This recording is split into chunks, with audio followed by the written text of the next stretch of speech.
তবে হ্যাঁ, তোমাদের এই কোণগুলা আমার মনে হয় টেনের মানের এই বিষয়গুলো খুবই সেন্সিটিভ কিন্তু, কারণ তোমরা শুধু এখানে না, তোমার হচ্ছে আরো কিছু জায়গা আছে, আমি ভুলে গেলাম, এই মুহূর্তে মনে পড়তেছে না, সম্ভবত বিপরীত ত্রিকোণমিতিক ফাংশনে না কোথায় জানি আরো এরকম প্রবলেম হবে, অর্থাৎ এই যে কোণের মানগুলো নিয়ে।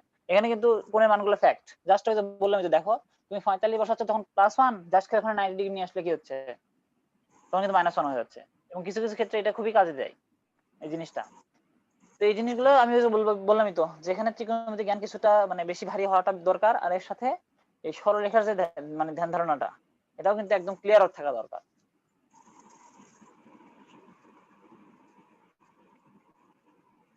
ওকে, ক্রমবর্ধমান এবং ক্রমহ্রাসমান ফাংশনের যে কতটুকু বলার দরকার, আই থিঙ্ক পুরোটুকু আমি শেষ করে ফেলছি। তোমাদের আর কোনো এটুকুর মধ্যে আর কোনো কোশ্চেন থাকার কথা না, যতটুকু বললাম আর কি। এখন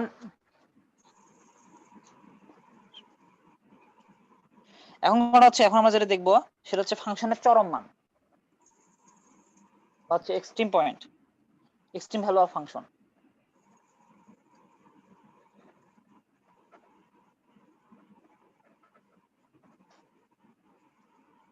আচ্ছা, আমরা তো মনে হয় অবিচ্ছিন্ন ফাংশন প্রথম থেকে পড়তেছি, অবিচ্ছিন্ন ফাংশন নিয়ে কারো কোনো কোশ্চেন থাকার কথা না, কারণ অবিচ্ছিন্ন ফাংশনে আসলে আমাদের মানে যেটুকু আমরা শিখে আসছি, আমার মনে হয় অনেক প্রথমের দিকে যতটুকু শিখেছি সেটা যথেষ্ট, মানে এর এর বেশি আর শেখার মনে হয় প্রয়োজন নাই, আমার তো তাই মনে হয়।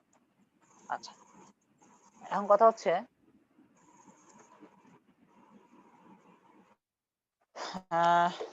এখানে এই জিনিসটা বুঝতে তোমাদের একটু ঝামেলা হইতে পারে জানি না, তবে আমি দেখতেছি তাকে গ্রাফটাই দাগাই, তাহলে মনে হয় বেশি বেটার হবে। গ্রাফ দাগানোর পরে সংজ্ঞাটা দেওয়ার চেষ্টা করি। এটা হচ্ছে এক্স অক্ষ, এটা তো ওয়াই অক্ষ, বুঝতেই পারতেছো, আমি তাও লিখি, তাছাড়া আবার অনেক বিপদ হবে। এটা কত, 0। আচ্ছা, এখন ধরো আমাদের কাছে একটা মানে এমনি গ্রাফ আছে, গ্রাফটা দাগানো তো মুশকিল।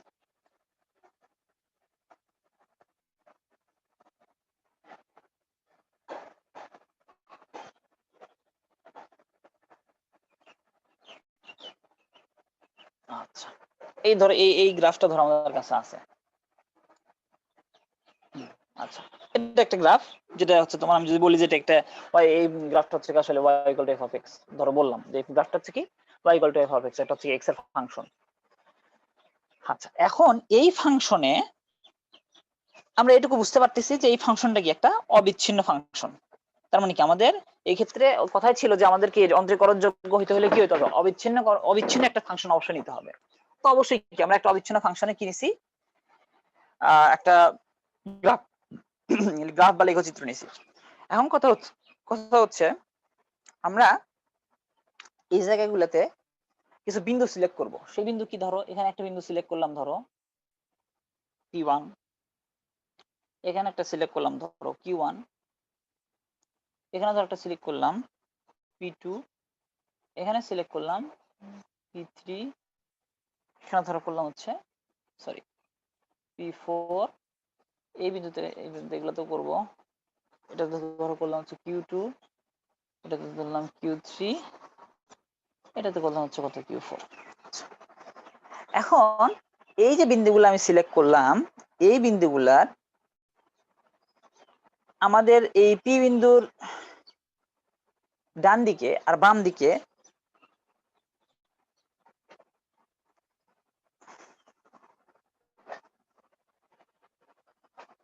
আচ্ছা একটু দাঁড়াও তো, এখানে যদি এদিকে নেওয়া যায় তাহলে কেমন দাঁড়াবে।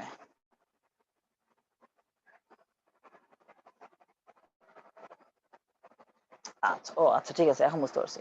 এখন ধরো আমরা এখানে দুইটা পয়েন্ট সিলেক্ট করি, মানে ধরো এই পয়েন্ট থেকে এখানে ধরো একটা লম্ব টানলাম, অর্থাৎ ধরো ধরো এখানে ধরো C1 বিন্দুতে কাট করে, আর এই বিন্দু থেকে একটা লম্ব টানলাম, এটা ধরো C2 তে কাট করে। আবার ধরো হচ্ছে এটা মানে এই যে আমাদের এইটুকু ধরো আমরা ধরলাম হচ্ছে L1, আর আমাদের এইটুকু ধরলাম হচ্ছে L2।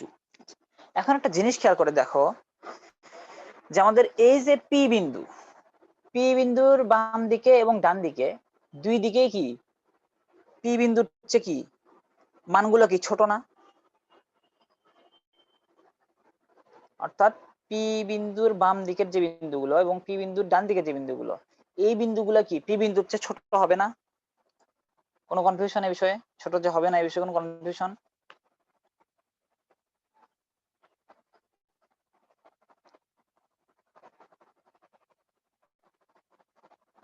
এখন দেখো আমরা যদি চিন্তা করি এই যে আমাদের OC1, ধরো OC1 এর মানটা আমরা চিন্তা করলাম যে এইটুকুর মান ধরো আমাদের কত সি, কি চিন্তা করলাম সি। তার মানে দেখো তো আমাদের এইটুকু অংশের জন্য, এইটুকু অংশ যেটুকু অংশ আমরা কথা বলতেছি, এইটুকু অংশের জন্য আমরা কি বলতে পারি না যে হচ্ছে আমাদের তোমার F of x equal to কত এফ অফ সি, এবং এইটুকু অংশের জন্য কি এইটাই কি বৃহত্তম। আমি কিন্তু পুরোটা কথা চিন্তা করতেছি না, জাস্ট এইটুকু অংশ দেখো, এইটুকু অংশে দেখো, কারণ কি পি বিন্দু এটা সর্বোচ্চ না, তার ডানে যাও আর হচ্ছে বামে যাও, দেখো বিন্দুগুলো কি ছোট ছোট পি বিন্দুর তুলনায়। অর্থাৎ মোটামুটি কিউ পর্যন্ত যদি আমরা চিন্তা করি, এবছর যদি চিন্তা করি, তাহলে দেখো তো পি বিন্দুটা কি সর্বোচ্চ বিন্দু না। আর যেহেতু OC1 এইটুকু আমরা সি চিন্তা করলাম, তার মানে কি সি তো আসলে কি পি বিন্দুরই এক্স এর স্থানাঙ্ক। তাহলে আমরা যদি এই এক্স এর স্থানাঙ্কটা ফাংশনে বসাই দেই, তাহলে কি এই মানটা কি এক্স এর জন্য সর্বোচ্চ মান আসবে না এইটুকু অংশের গ্রাফের জন্য? এই বিষয়ে কারো কোনো সন্দেহ আছে?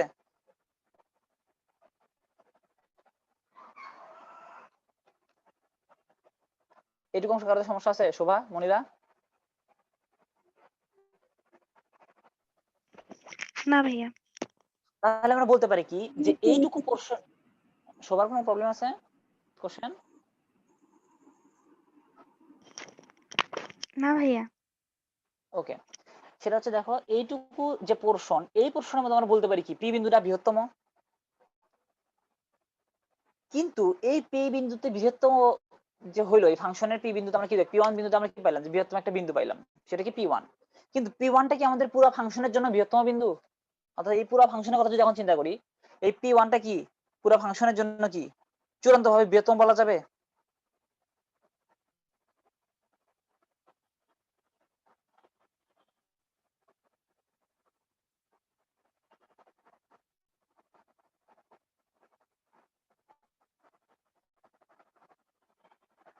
বলা যাবে না। কেন যাবে না? দেখো আমি যদি এখন এই পোর্শনটুকু কাট করতাম Q1 এবং Q2 এর মধ্যে, তাহলে কিন্তু আমাদের বৃহত্তম বিন্দু কোনটা হয়তো P2, যেটা কি P1 এর চেয়ে কিন্তু বড়।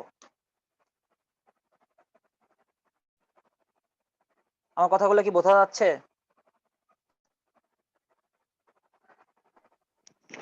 ভাইয়া এতক্ষণ আপনার কথা তো শুনতে পাই নাই মাঝে।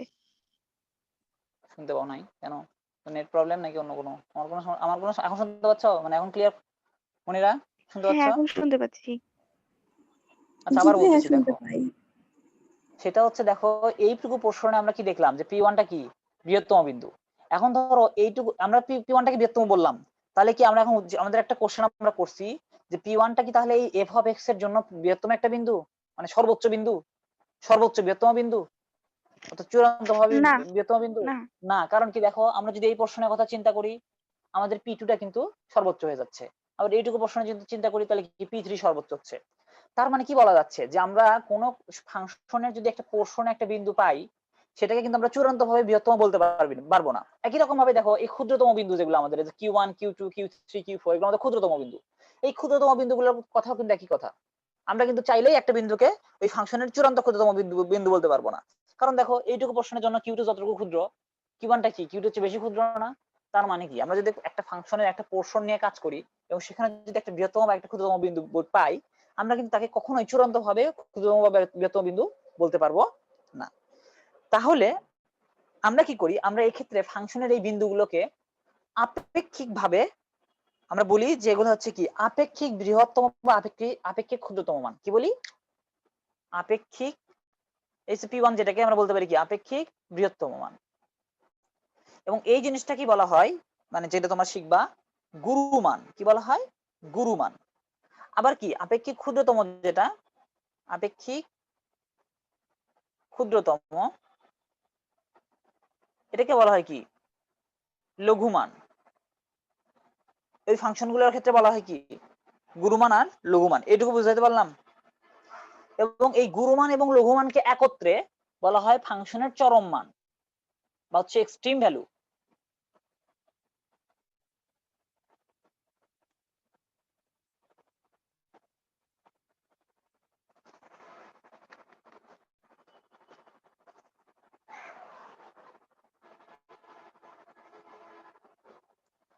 তাহলে আমরা কি বলতে পারি না যে একটা ফাংশনের একাধিক গুরুমান বা লঘুমান থাকতে পারে?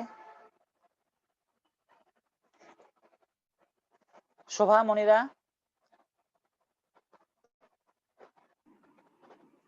জি ভাইয়া। হ্যাঁ আমি যা যা থাকতেই পারে পড়াইলাম এই ফাংশন। এটুকু কি বুঝলা এতক্ষণে বুঝলা? জি ভাইয়া বুঝছি মোটামুটি। অর্থাৎ এইটুকু প্রশ্নের জন্য দেখো আমরা P1 কে কি বলতে পারি, যে P1 টা কি হচ্ছে আপেক্ষিকভাবে বৃহত্তম। অর্থাৎ কি এইটুকু প্রশ্নের জন্য এটা হচ্ছে কি ফাংশনের একটা গুরুমান। ঠিক একই রকম ভাবে কি লঘুমানটা চিন্তা করা যায়। ধরো এইটুকুর জন্য কি আমরা P1 এবং P2 এর মধ্যে ধরলাম, তার মানে কি Q1 টা কি হচ্ছে আপেক্ষিক লঘুমান, অর্থাৎ কি ক্ষুদ্রতম মান, আপেক্ষিক ক্ষুদ্রতম মান। আর এই যে গুরুমান এবং লঘুমান এই পুরো প্রশ্নের জন্য সেটাকে আমরা কি বলি চরম মান। চরম মান বলা থাকলে আমরা আসলে কি করি গুরুমানও বের করি লঘুমানও বের করি। এখন কথা হচ্ছে এই যে এই প্রশ্নে P1 টা গুরুমান, এই গুরুমান কিন্তু কি হইতে পারে এই অংশের জন্য গুরুমান। তার মানে কি আমরা যদি এই প্রশ্ন নিয়ে কাজ করতাম তাহলে গুরুমান কত হইতো P2, এই প্রশ্ন নিয়ে করলে কি হইতো P3, এই প্রশ্ন নিয়ে করলে কি হইতো P4। অর্থাৎ যতটুকু প্রশ্ন নিব সেই অনুযায়ী কি হবে মানগুলো গুরুমান এবং লঘুমান গুলো চেঞ্জ হচ্ছে। তার মানে কি আমরা এইটুকু বলতে পারি যে একটা ফাংশনের জন্য গুরুমান এবং লঘুমান একাধিক হতে পারে, একের বেশি হতে পারে। এটা হলো ফার্স্ট কথা। এবং সেকেন্ড আরেকটা কথা যে কোন একটা ফাংশনের লঘুমানটা অন্য একটি বিন্দুতে কি হতে পারে গুরুমানের চেয়ে বড় হতে পারে। অর্থাৎ দেখো এখানে আমরা যদি চিন্তা করি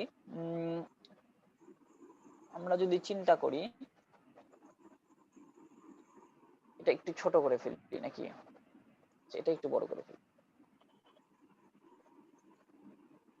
ধর আমাদের ফাংশনটার চিত্রটা এরকম।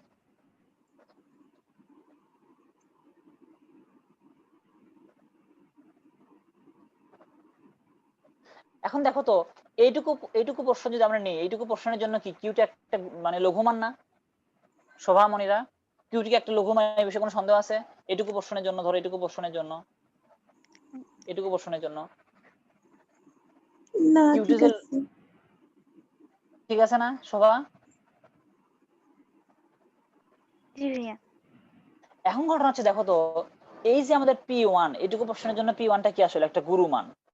P1 টা কি গুরুমান। কিন্তু এইটুকু তো আমরা বুঝতে পারতেছি যে P1 এর যে ভ্যালু হবে এবং Q2 এর যে ভ্যালু হবে এর মধ্যে কোনটা বেশি বড় বলো তো?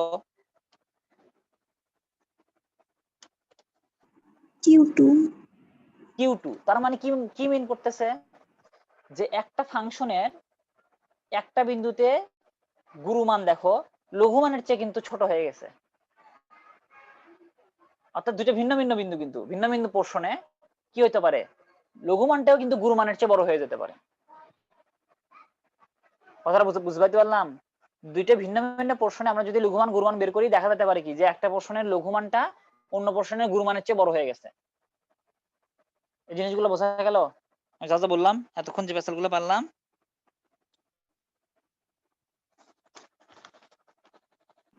হ্যাঁ বোঝা গেছে। Okay thank you.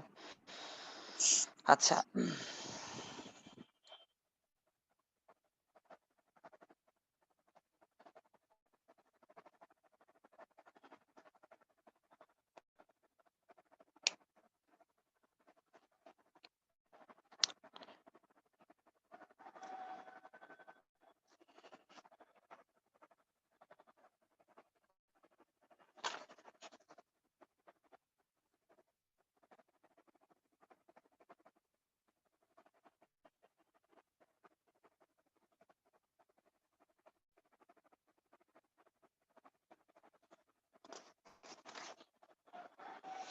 আচ্ছা আমি এখন একটা কাজ করি।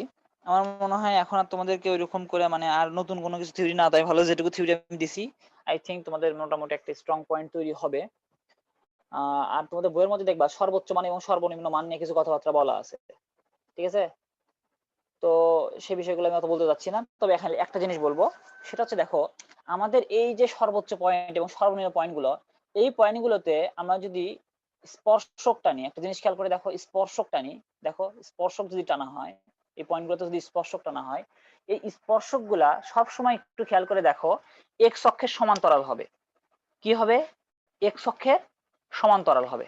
এইটুকু বুঝতে কারো কোনো মানে ইয়া আছে কিনা, তোমার হচ্ছে যে কনফিউশন আছে কিনা? অর্থাৎ এই যে চরম বিন্দুগুলা এগুলোকে আমরা কি বলতে পারি একত্রে সবগুলোকে কি বলতে পারি চরম বিন্দু না?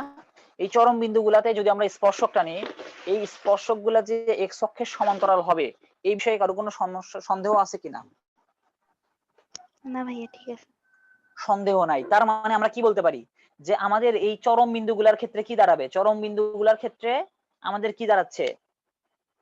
স্পর্শকটা কি? স্পর্শকের যে ঢাল সেটা কি 0। তার মানে আমরা বলতে পারি কি যে আমরা আসলে ওই ফাংশনে যদি অন্তরীকরণ করি তাহলে কি আমাদের কি হবে? 0 হবে। মানে ওই বিন্দুতে যদি অন্তরীকরণ করি তাহলে কি হবে? 0 হবে। অর্থাৎ কি ধরো আমরা এখানে p1 যদি বিন্দু চিন্তা করি, f প্রাইম p এটা কত হবে? 0 হবে। আমি কি বুঝাতে পারলাম? অর্থাৎ ওই ফাংশনের মান আমরা আরেক ভাই বলতে পারি যে একটা ফাংশনের যেই বিন্দুতে একটা ফাংশনকে যদি আমরা ডিফারেন্সিয়েশন করি, এটা তো ডিফারেন্সিয়েশন তাই না? ডিভাই ডিএক্স, এফ প্রাইম এক্স মানে কি ডিভাই ডিএক্স না? আমরা যদি একটা ফাংশনকে ডিফারেন্সিয়েশন করি এবং এই যে যেই বিন্দুতে এই ডিফারেন্সিয়েশনের মানটা 0 হবে, এক্স এর সেই বিন্দুতে আমরা কি পাবো? চরম মান পাবো। কথাটা কি বুঝাইতে পারলাম না পারলাম না? পারছি কি পারি নাই বলো?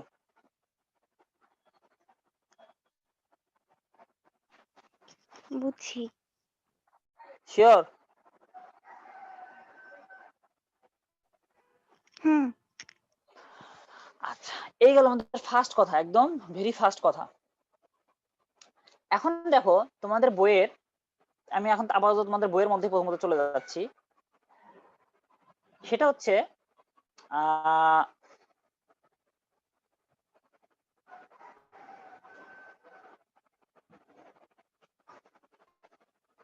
আচ্ছা, আমরা যখন মানে একটু আগে দেখলাম ক্রমবর্ধমান ফাংশন এবং কি ক্রমহ্রাসমান ফাংশন, সরি,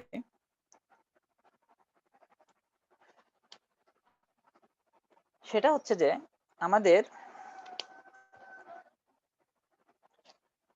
আমরা এখন দেখো গুরুমান এবং লঘুমানের কথাটা যদি চিন্তা করি, সেটা হচ্ছে আমরা প্রথমত কি করলাম, এফ প্রাইম এক্সটা কি বললাম 0।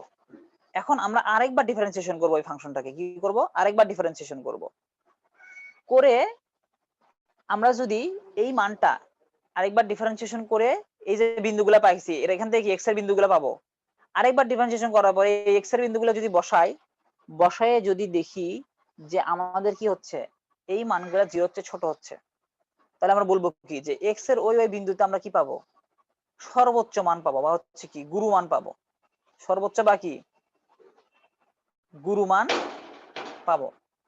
আর যদি গ্রেটার দেন 0 হয় তাহলে আমরা বলবো কি, আমরা ওই বিন্দুতে কি পাবো? লঘুমান বা সর্বনিম্ন মান পাবো। সর্বনিম্ন মান পাবো।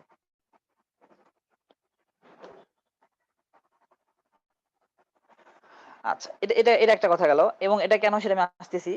তার আগে আরেকটা কথা বলি, সেটা হচ্ছে দেখো আমাদের এই জায়গায় আমরা একটু আগে যেটা দেখলাম যে আমাদের ক্রমবর্ধমান ফাংশন এবং ক্রমহ্রাসমান ফাংশন, যেটা বলতে বলতে হুট করে আবার ওদিকে গেলাম, সেটা হচ্ছে তোমাদের বইয়ের মধ্যে তোমরা তোমাদের বই আমার সাথে তো মেলার কথা। হ্যাঁ, এটা হচ্ছে তোমার উদাহরণে দেখো, উদাহরণ একটা ম্যাথ দেওয়া আছে। উদাহরণ 1 একটু বের করো কষ্ট করে সবাই। বের করছো শোভামণিরা? জি ভাইয়া বের করছি। আচ্ছা, এখানে একটু খেয়াল করে দেখো যে উদাহরণ 1 এর মধ্যে একটা ফাংশন দেওয়া আছে, এবং ওরা কি করছে, ওরা সুন্দর করে ফাংশনটাকে একটা ফরম্যাটে দাঁড় করাইছে। কেন ফরম্যাটে তারা দাঁড় করাইছে?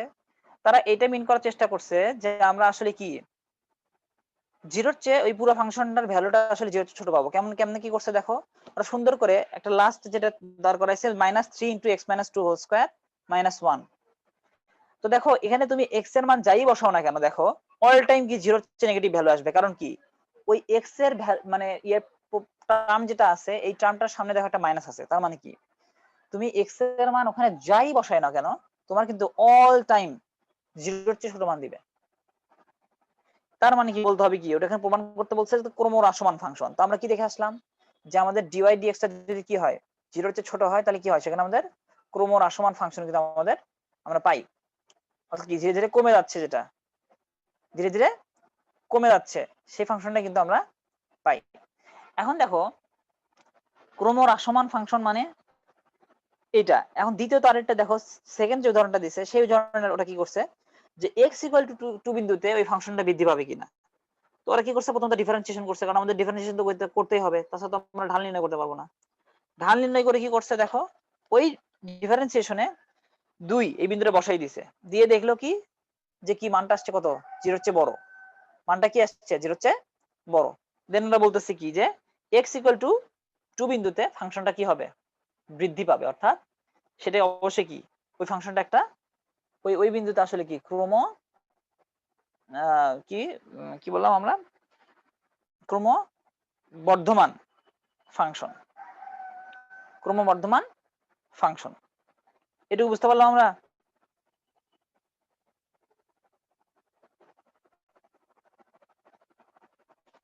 আচ্ছা, আমরা আশা করি বুঝতে পারছি। তো দেখো এর পরবর্তীতে এরা আরো কয়েকটা ইউজ করছে যেগুলো আসলে চরম বিন্দু ডাইরেক্ট দেখাচ্ছে। চরম বিন্দু আমি আজকে আর দেখাবো না, কারণ চরম বিন্দু আজকে দেখাইলে তোমাদের জন্য বেশি প্যারা হয়ে যাবে, মানে চরম বিন্দু বের করা দেখাইলে। তো এখন আমি যে কথাটা বলবো, তোমরা ওই যে তোমার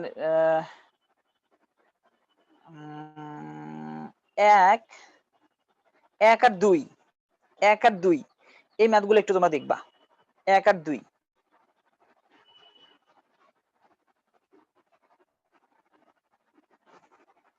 1 আর 2। আর দেখো আরেকটা জিনিস দেখো একটু, সবাই উদাহরণ 5টা একটু খেয়াল করো তো। উদাহরণ 5,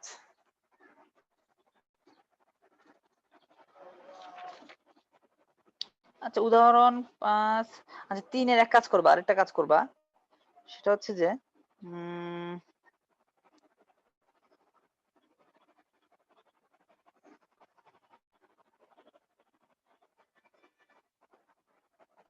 আচ্ছা এখন একটা কথা বলো তো, আমি যে এতক্ষণ পেছাল পারলাম, একটা কথা বলো তো, যদি তোমাকে এরকম করে বলা হয় যে একটা ফাংশনের চরম বিন্দু বের করো, তাহলে কি কি করবা বলো তো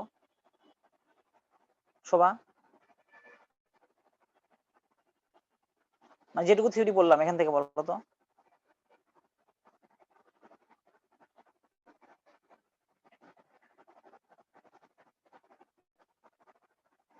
শোভা,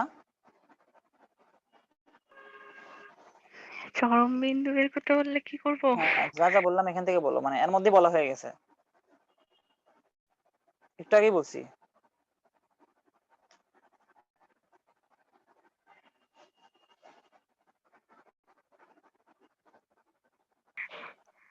একটু আগে বলছেন কিন্তু মাথার মধ্যে এখন কিছুই নাই।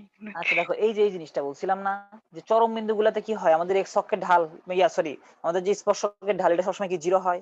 তার মানে কি দেখো তো, আমাদের ধরো আচ্ছা এফ অফ এক্সটা ধরো আমি একটা ফাংশন লিখি, ধরো আমাদের এফ অক্সটা এরকম 3x³ + 2x² + 5x + ধরো 2, এটা আমাদের ধরো ফাংশন, এটা ধরো আমাদের ফাংশন। তার মানে কি করতে হবে, f প্রাইম x, তার মানে কি করতে হবে, ডিফারেন্সিয়েশন করতে হবে। অর্থাৎ 9x² প্লাস হচ্ছে কত 4x প্লাস কত 5। এখন ঘটা হচ্ছে দেখো তো, আমাদের এই যে ডিফারেন্সিয়েশনটা করলাম এর মানটাই কি 0 না, 9x² প্লাস হচ্ছে 4x প্লাস কত 5, এটাই কত আমাদের 0 না। তার মানে কি দেখো তো, এখান থেকে x এর মান বের হবে না, x এর মান বের হবে কিনা। আচ্ছা এই যে x এর মান বের হইলো, x এর মান বের হবে, বেশি কোনো সন্দেহ আছে? না। আচ্ছা x এর মান যে বের হবে, x এর মানগুলো যদি আমরা এখানে আবার ইনপুট দেই, তাহলে কি আমরা y এর মানগুলো পাবো না? আবার মূল ফাংশনে যদি x এর মানগুলো আবার ইনপুট দেই, তাহলে কি আমরা y এর মানগুলো পাবো না?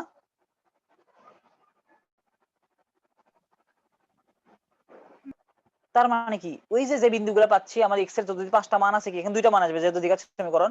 তার মানে কি আমরা এই 2টা মানে কি x এর জায়গায় এখানে বসাইলে f অফ x এ বসাইলে y এর কয়টা মান আসবে, 2টা মান আসবে। অর্থাৎ এই ক্ষেত্রে কি হবে, আমাদের 2টা বিন্দু পাবো। তার মানে কি এই 2টা বিন্দু আমাদের কি হবে, এই ফাংশনের জন্য চরম বিন্দু। আর চরম বিন্দু বলতে আমরা কি বুঝি, চরম বিন্দু বলতে আমরা বুঝি গুরু মান এবং কি লঘু মান। অর্থাৎ কি দুই ধরনের হতে পারে, সর্বোচ্চ বিন্দু সেখানে থাকতে পারে, সর্বনিম্ন বিন্দু সেখানে থাকতে পারে। সেটা আমাদের দেখার বিষয় না যে আসলে সেটা কি সর্বোচ্চ বিন্দু নাকি সর্বনিম্ন বিন্দু। আমাদের দেখার বিষয় কি বলছে, জাস্ট চরম বিন্দু বের করো, জাস্ট আমরা বিন্দু বের করে ছেড়ে দিব, আমাদের অন্য কিছু দেখার দরকার নাই। সেটা সর্বোচ্চ বিন্দু নাকি সর্বনিম্ন বিন্দু বা কোনটা কি হবে এটা আমাদের দেখার দরকার নাই। কিন্তু যদি তোমাকে আবার বলে যে সর্বোচ্চ এবং সর্বনিম্ন মান বের করো, দেন তোমাকে আরো কিছু কাজ করতে হবে, সেটা পরের কথা, সেটা আমরা এখন শিখি নাই। তো তোমরা কি করবা দেখো, 3-এর মানে উদাহরণ 3-এর 1 এবং 2 এইটুকু দেখবা, 1 এবং 2 এই জিনিসগুলো লেখো একটু, যেগুলো দেখতে বলতেছে দেখবা, তাহলে আগামী দিন খুব দ্রুত আমি শেষ করে দিতে পারবো। 1 এবং 2 দেখবা, 3 এর 1 এবং 2, 1 2 এবং 3 এর 1 2। তারপরে কত, উদাহরণ 5, সর্বোচ্চ মান বা সর্বনিম্ন মান এটা থাকা সত্ত্বটা কি? আমাদের একটু আগে ওটাই বললাম যে f প্রাইম x, কথা হচ্ছে যে আমাদের ডিফারেন্সিয়েশন যেটা সেটা কি হইতে হবে, 0 হইতে হবে। আমাদের কি হতে হবে, ডিফারেন্সিয়েশনটা 0 হইতে হবে। আর যদি 0 না হয়, অর্থাৎ আমরা যদি একটা ফাংশন পাই, সেটা যদি আমরা দেখি যে তার এই f প্রাইম x এটা কখনোই 0 হচ্ছে না, তাহলে আমরা কি বলতে পারবো যে সেখানে কোনো বাস্তব মানের জন্য কি হবে, এইটুকু মান কি হবে, 0 হবে না। আর 0 যদি না হয়, তার মানে বুঝতে হবে কি, যে সেখানে আসলে সর্বোচ্চ মান বা সর্বনিম্ন মান পাওয়া যাবে না। কারণ আমরা দেখছি যে আমাদের সর্বোচ্চ মান এবং সর্বনিম্ন মান পাওয়ার জন্য কি হয়, স্পর্শকের ঢালটা শূন্য হয়। তো যদি দেখা যায় যে এই যে ডিফারেন্সিয়েশন করলাম, এই ফাংশনটার মান কোনোভাবেই 0 হওয়া পসিবল হচ্ছে না, তাহলে আমাদের বলতে হবে কি, যে আসলে আমাদের মূল ফাংশনের কি সর্বোচ্চ মান এবং সর্বনিম্ন মান নেই। সবাই উদাহরণ 5টা একটু খেয়াল করো, উদাহরণ 5টা একটু ভালো করে বলে দিই। শোভা, মনিরা, উদাহরণ 5টা খেয়াল করো একটু। ওখানে দেখো যে ফাংশনটা দেওয়া আছে, ওই ফাংশনটা কি করছে, f of x দেওয়া ছিল, f মানে সেটা হচ্ছে যে ডিফারেন্সিয়েশন করছে, করার পর দেখো ওই ফাংশনটাকে একটা ফরম্যাটে দাঁড় করাইছে, যেখানে দেখো তুমি x এর মান যাই বসাও না কেন, x এর মান কিন্তু কখনোই 0 হওয়া সম্ভব না। কারণ দেখো x - 1 হোল স্কয়ার মানে কি, তুমি ওর মধ্যে যাই মান দিবা তোমাকে অল টাইম পজিটিভ করে ফেরত দিবে। আর যদি পজিটিভ হয়, তাহলে সেই মানটা কখনোই কি নেগেটিভ হওয়া সম্ভব, মানে সরি 0 হওয়া সম্ভব? x যেখানে মান বসাচ্ছ, ওখানে যদি অল টাইম পজিটিভ কোনো কিছু আসে, ওইটুকু অংশের কখনোই কি 0 মান আসা পসিবল? অর্থাৎ 3 × x - 1 হোল স্কয়ার প্লাস 1, এই অংশের মান কখনোই 0 হওয়া পসিবল না। কারণ তুমি x এর মান যাই বসাও না কেন, কখনোই পুরোটুকুর মান 0 আসবে না। শুধু কি ভিতরে 0 আসলে কি হবে, আবার তার সাথে এক যোগ আছে, তার মানে কি এক যোগ হয়ে কি হয়ে যাবে, আবার প্লাস হয়ে যাবে। সোজা কথা হচ্ছে যে কখনোই 0 হবে না। আর তার মানে কি, যদি 0 না হয়, তাহলে আমাদের বলতে হবে যে ওই ফাংশনের কি কোনো সর্বোচ্চ বিন্দুও নাই, সর্বনিম্ন বিন্দুও নাই। এটুকু কি বুঝাইতে পারলাম?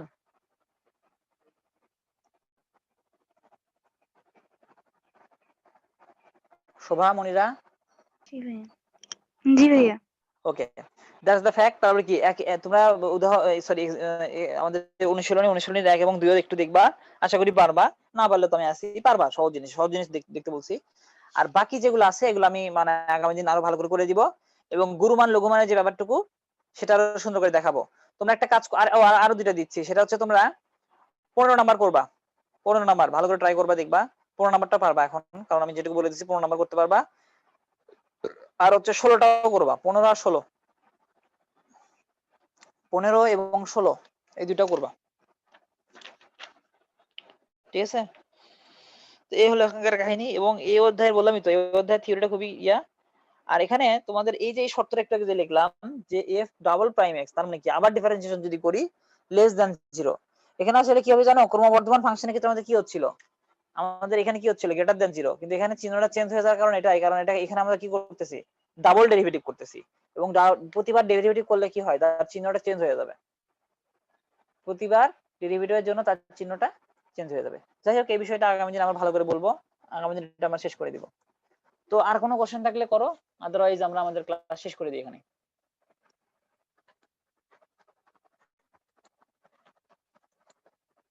আর কোনো কোশ্চেন আছে? আমাদের আর একদিন কি 2 দিন লাগবে, মানে একদিনই এনাফ, তো 2 দিন হলে একটু ভালো হবে, একদম পুরোপুরি শেষ।